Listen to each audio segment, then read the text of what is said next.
race theory, the central tenet of whatever it is that the left is now telling us, that the garbage that's being taught in history class and social studies classes and sociology classes and philosophy classes, whatever they're telling us that it's now called, because of course they're trying to get away from the label critical race theory. They're saying, no, we're teaching equity. We're teaching society's truth. No, it's not. The central tenet is that every single system that has arisen in America, from its political system to its system of justice to its system of economics, free market capitalism, has been designed to oppress. The specific design, the specific aim was to promote white supremacy. Even the most basic fourth grade understanding of American history or world history knows that this is not correct. Free market capitalism, American capitalism, has lifted more people of all races out of poverty, has improved the socioeconomic status of more people by far than any other system in any other country in the world. There is nowhere else in the world where people are freer to create their own destiny. It is, in fact, the most pernicious of myths and flat out lies to tell people that in America today, or America at any point since the civil rights movement, has not been the freest, best place to live. And this is proven. Just look at what's going on at the southern border. For God's sakes, if America was as horrible and as racist a place as it's imagined to be, why are there people by the millions willing to risk death, willing to get indebted to drug cartels in order to come here? What, so they could be subjected or enslaved by white American society? It's nonsensical. People of all races have succeeded here beyond anyone's. You want another way to disprove the idea that systems are advanced to promote systemic discrimination and xenophobia and everywhere, racism, all this? What did we hear about after the salon shootings in Atlanta for a month? How the lingering after effects of Donald Trumpism led to a rise in anti-Asian discrimination. Hell, we were told that Americans were so racist, we couldn't even call the coronavirus the Wuhan virus or the China virus because we would be so triggered to just sort of get in our pickup trucks, wave our American flags, and start beating random Asian Americans in the streets. This is quite literally what progressives think of you. We were told that we're so racist and we're so xenophobic. What ethnic group has succeeded on balance more than any other? Asian Americans.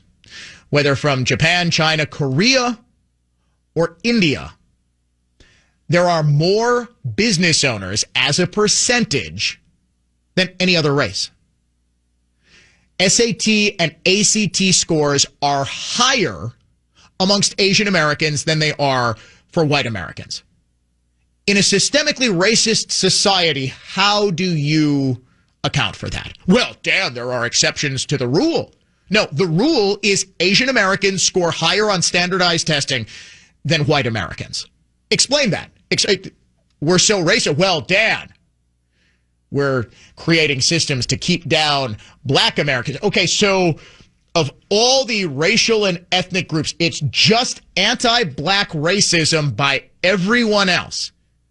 That's a fiction. No country in the world has done more to advance the cause of freedom and liberty for black Americans and for all Americans than over the course of the United States' history.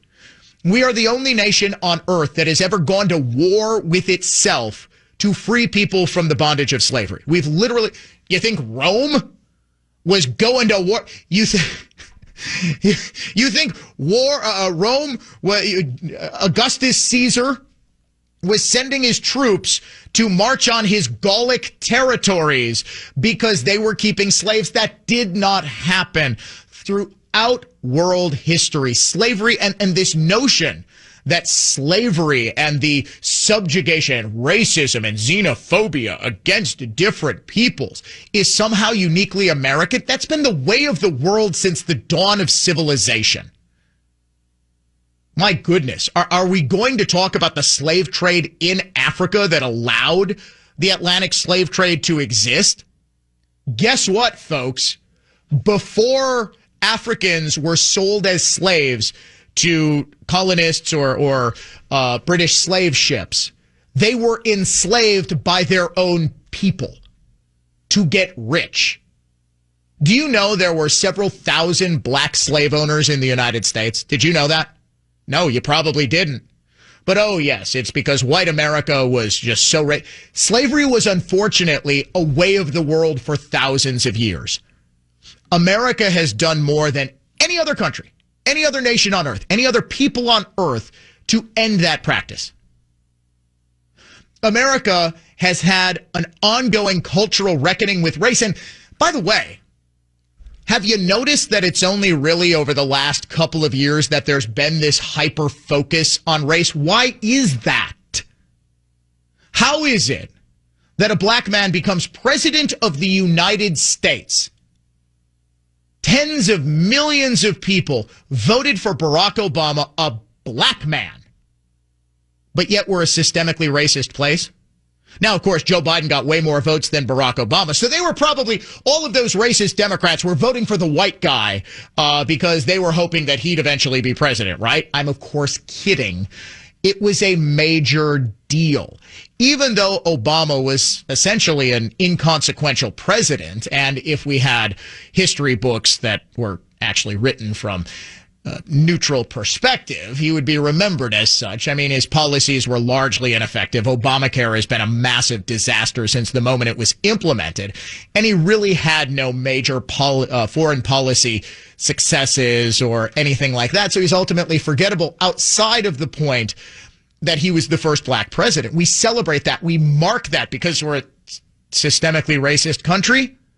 But it was really the rise of Obama and the rise of the critical race theorists, the rise of the increasingly radicalized American left who are simply taking a page out of Karl Marx and substituting socioeconomic status with race in their class warfare.